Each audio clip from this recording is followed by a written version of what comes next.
I am sleepy. If there's one thing I don't miss about the Ubering, it's the long hours necessary to make all this amount to anything.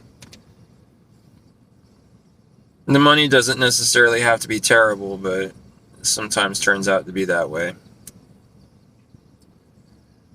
I just dropped off a passenger who said something salient to me, because anybody that talks to me tonight, the big topic on my mind and the only thing I want to talk about is my now ended stint at this most recent job I worked. And this guy said something incredibly salient. He said, people don't quit jobs, people quit managers. And he said this as somebody who's basically an expert in personnel management, delegating, labor and all that. Something I've ranted about quite a bit in the last couple days. And, that really rings true. I'm really bummed out. I've been bummed out since I woke up about the fact that I don't work for that company no more. And the company itself, I could take them or leave them. I don't feel any particular loyalty to them necessarily. I was loyal to them because I worked for them, and I represented their interests because their interest was my interest, because they're my employer and they give me my hours and pay me. So of course I'm going to represent their interests. But I liked my customers, I liked the work, I liked the challenges, I liked the learning and all that. And the only thing that really fucking pumped the brakes for me is the manager. The guy was a cunt. It's just like that meme I have, the kid in class sitting at the front of the desk with his face all like bulging out. And it's like, when you've waited longer than 8 minutes to tell somebody how you're from New York. And I mean, that's this dude to a T. Like, anybody gives a shit about how things are done in Buffalo.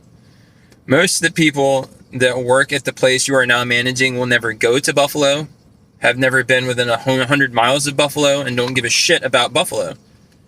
And that's not to say that Buffalo is not significant to people who are from there, which I guess this guy is one of them. But what the fuck does that have to do with how things get done and the making of the money and the paying of the employees and the managing of labor and the general resource allocation? It has fuck all nothing to do with anything. I mean, I can probably find more that's different between here and Buffalo than things that are the same. Underbody damage, the fact that it snows, the fact that there's road salt, all those things that have nothing to do with here, so that your customers are dealing with completely different issues that have nothing to do with any of that.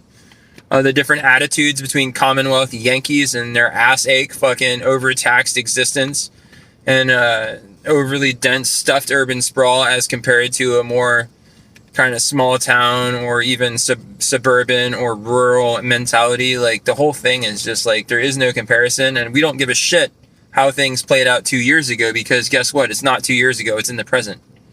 I don't give a shit what it was like for you as a snowplow driver or whatever the hell you did on and off for the last 15 years. It had nothing to do with what we're doing.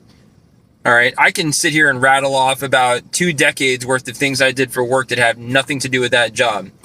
And then I could sit there and try to basically build bridges between the things that I'd done and this. Like, well, when I was in the fry station at a seafood restaurant, it was like this. Well, what the fuck does that have to do with changing oil, bro? Literally. Not a goddamn thing. What does that have to do with mounting or rebalancing a tire? Nothing. So, I don't know. This dude was just full of shit, and he smelled of fear and desperation, and he just felt like he was on the verge of just cracking every second that he was present. He'd go out to the bay and just overlook our work and stare over our shoulders while we were doing stuff, when he should have been watching for customers, because guess what? If he's staring over my shoulder as I'm working in the repair bay, that means there's nobody at the front counter.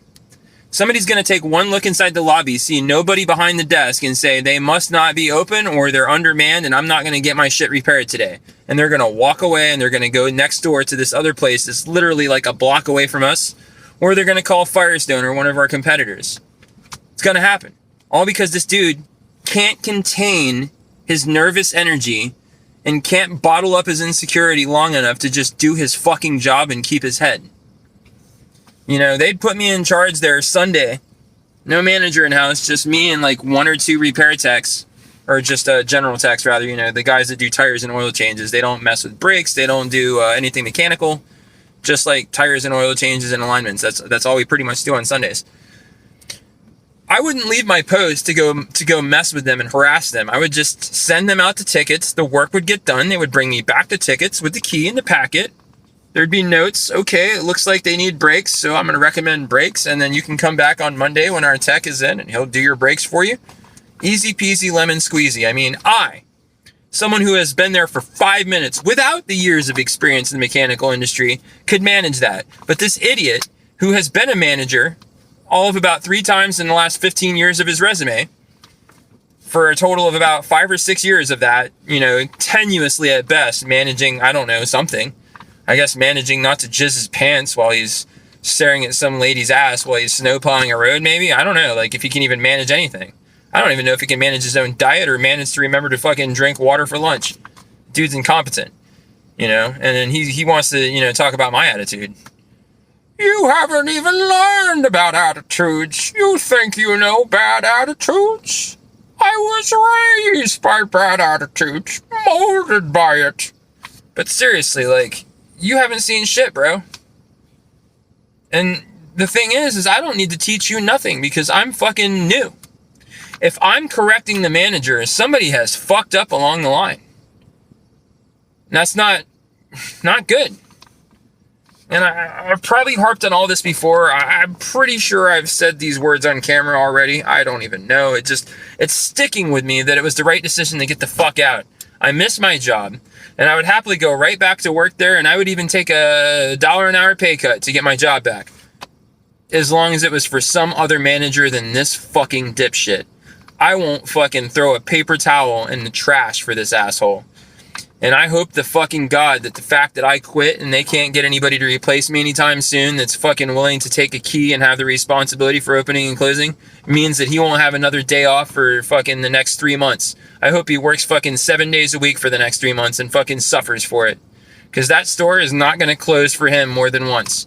Oh, you want to take a day off? Well, we'll have to close the store for the day if you take a day off. And we're not going to do that. And if he forces the corporation to close the whole store for fucking him to take a day off, you think that's going to be sustainable for his career with Monroe?